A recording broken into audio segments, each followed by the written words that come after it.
Perkenalkan kami dari Universitas Muhammad Yandersin. Salam kenal, Mbak siapa panggilannya? Saya Erli. Mbak Erli, Vika. Mbak Vika, Najla. Mbak Najla. Jadi pada kesempatan kali ini kami akan melakukan kegiatan wawancara dengan Ibu selaku bagian Sales marketing di Hotel Aston. Tujuan wawancara ini adalah untuk memenuhi tugas mata kuliah kami manajemen, sekaligus mengetahui lebih dalam mengenai strategi pemasaran yang telah diterapkan di Hotel Aston ini. Baik, langsung saja kita mulai wawancaranya. Dimulai dari sejarah pendirian usahanya. Bagaimana Ibu sejarah pendirian Hotel Aston ini? Awalnya kan yang buka duluan tuh adalah mallnya dulu ya, Grace Mall 2019. Kemudian baru setahun kemudian tuh terbentuklah Aston Gresik. Awalnya 20 Januari 2020, tapi namanya masih Aston Inn Gresik, masih ada Inn-nya. Kemudian kita kalau Aston Inn itu kita masih ke bintang 3. Kemudian 2023 kita hilangkan Inn-nya menjadi Aston Gresik, menjadi bintang 4. Karena fasilitasnya bertambah, kita ada lounge and bar di lantai 2. Kalau ada fasilitas bertambah, jadi makanya bintangnya juga naik. Baik, untuk company profile-nya seperti lokasi, pemilik, bidang usahanya, struktur organisasi, sama jumlah karyawan dan proses bisnis. Oke, kalau company profile kita itu sebenarnya chain hotel di bawah naungan Archipelago. Jadi Archipelago itu mempunyai beberapa merek hotel tergantung dari bintangnya masing-masing. Ada Alana, ada Aston, ada Quest, ada Vive, ada Neo. Kebetulan kalau Aston saja ini, Aston tanpa ini itu bintang 4, seperti itu. Kemudian kalau kepemilikannya, kita owner kami itu adalah dari namanya Dharma Lautan Utama. Dharma Lautan Utama mungkin pernah dengar, itu adalah pengusaha transportasi kapal penumpang. Nah, Dharma Lautan Utama ini punya anak perusahaan namanya Dharma Graha Utama yang mengelola properti seperti mall, hotel, seperti itu.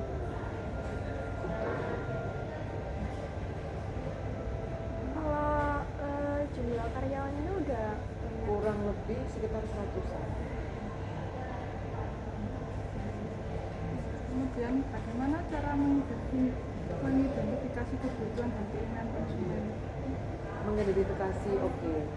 Kalau kami dari sales sendiri itu ada 2 ya. Kan ada 2 tim, ada sales, ada marketing. Kalau sales itu bagian penjualan. Sedangkan kalau marketing itu lebih ke publikasi.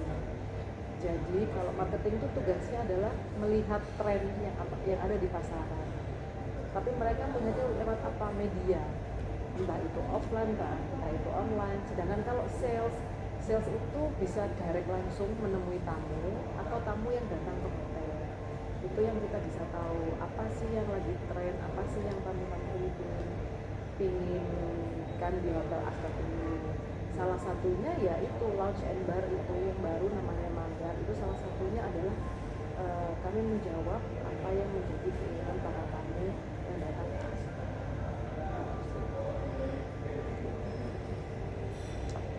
Kalau boleh tahu Ibu, kira-kira siapa aja ya target pasarnya Hotel Aston ini? Target pasarnya Hotel Aston itu sebenarnya dibagi ada beberapa. Jadi kita ada namanya government, itu government itu pemerintahan, corporate itu perusahaan-perusahaan. Kemudian ada FIT. Kalau FIT itu apa? Individual, tamu-tamu yang tidak tergabung dalam corporate, yang tidak tergabung dalam pemerintahan, itu namanya FIT. FIT sendiri dibagi sendiri, ada yang FIT memang untuk bisnis, ada yang untuk leisure. Leisure itu apa? Yang untuk liburan. Target marketnya kita itu. Komitmen kualitas produk atau layanan dari pemilik usaha atau perusahaan sendiri itu bagaimana? Kalau komitmennya sebenarnya dari Archipelago sendiri kita punya ada 5 core values. Nanti saya share ya core values. Itu dari values ini yang harus kita jalankan, kita terapkan untuk memberikan servis yang terbaik untuk para tamu.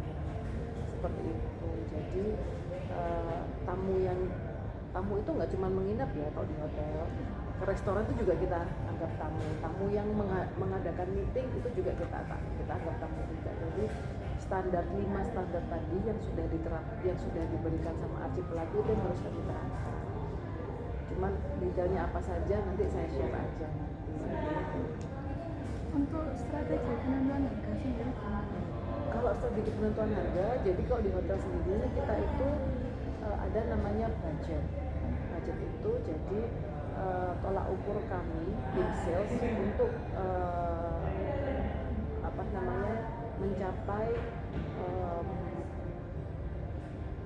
mencapai angka yang mau kita hasilkan di tahun tersebut.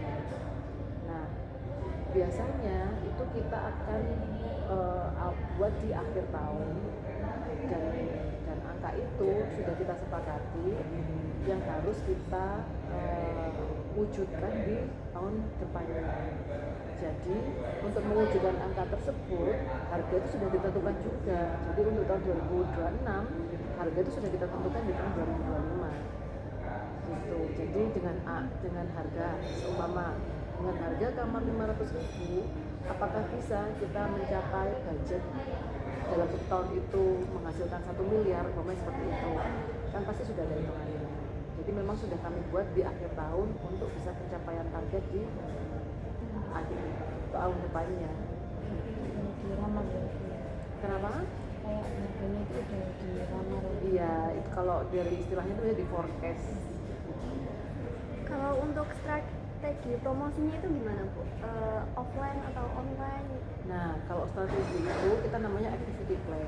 Jadi sembari kita bikin budget dan membuat harga, kita juga ada namanya activity plan. Jadi berbarengan budget, harga sama strategis dan activity plan itu jadi satu.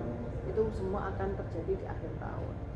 Jadi dalam activity plan itu kita sudah ngelis nih Kak, 1 tahun Januari sampai Desember kita sudah harus tahu hari liburnya selama 2026 itu apa, dan kita harus tahu kegiatan di 2026 yang memang sudah biasa ada. Contoh di Gresik kayak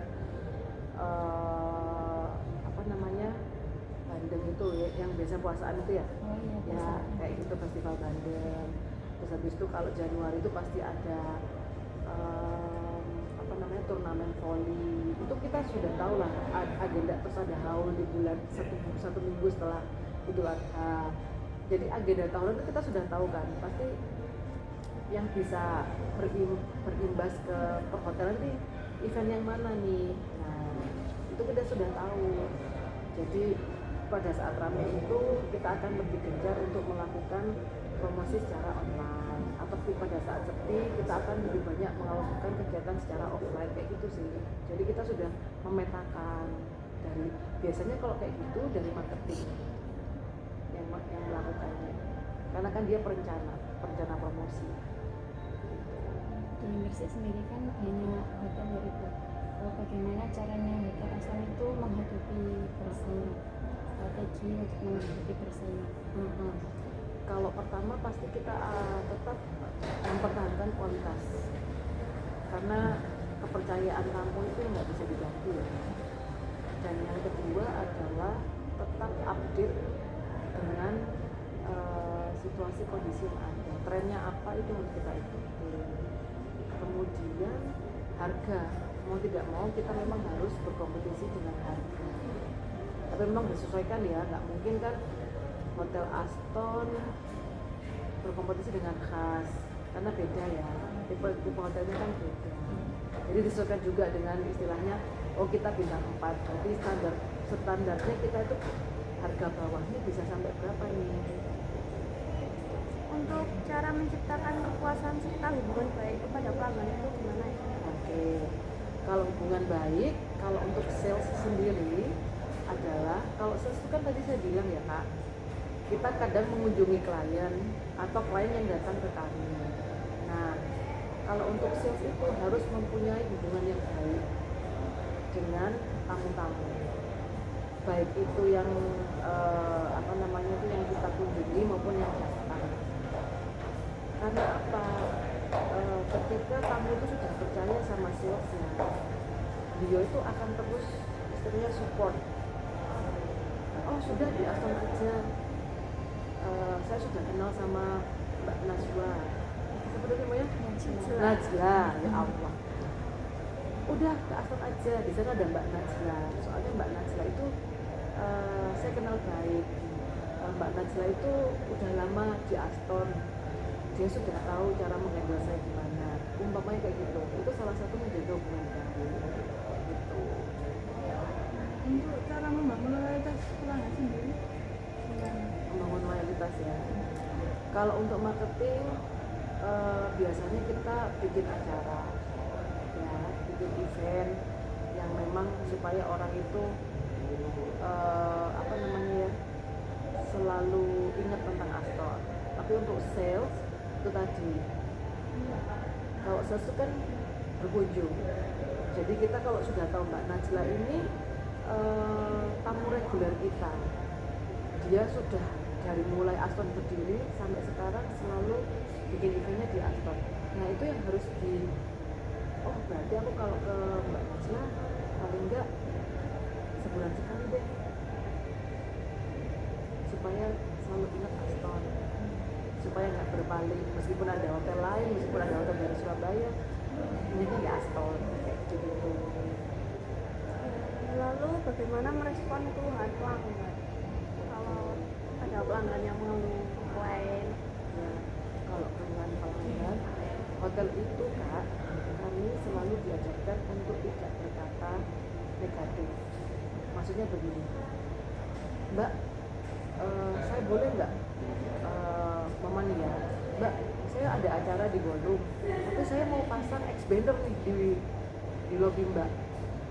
Di hotel tuh nggak bisa kayak gitu, karena ini kan public area, tidak diperbolehkan. Kalau mau ya di tempat meeting room. Tapi dari tim reception itu nggak bisa, oh maaf Bapak, tidak bisa, itu nggak bisa. Kalau di hotel itu harus menggunakan kata positif. Bapak, mohon maaf, untuk saat ini kami hanya bisa membantu untuk pasang di area meeting gitu. Terus kalaupun ada tamu komplain, meskipun itu tidak salah dari sisi hotel, hal pertama yang harus kami lakukan adalah minta maaf.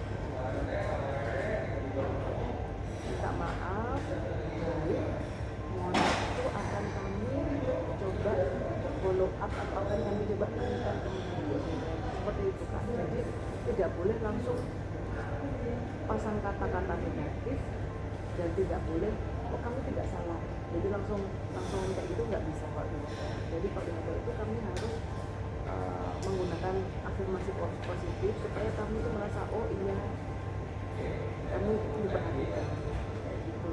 Karena kami kan bidang jasa ya Kak ya, jadi nggak bisa kalau terlalu istilahnya strict sama tamu, itu tidak bisa kok. Terima kasih ya Ibu, kami ucapkan kepada Ibu dan pihak hotel juga yang telah meluangkan waktu untuk wawancaranya. Kami dapat banyak pengetahuan baru tentang strategi pemasaran. Semoga wawancara ini bermanfaat bagi kami semua. Assalamualaikum warahmatullahi wabarakatuh. Waalaikumsalam. Terima kasih banyak. Sami-sami.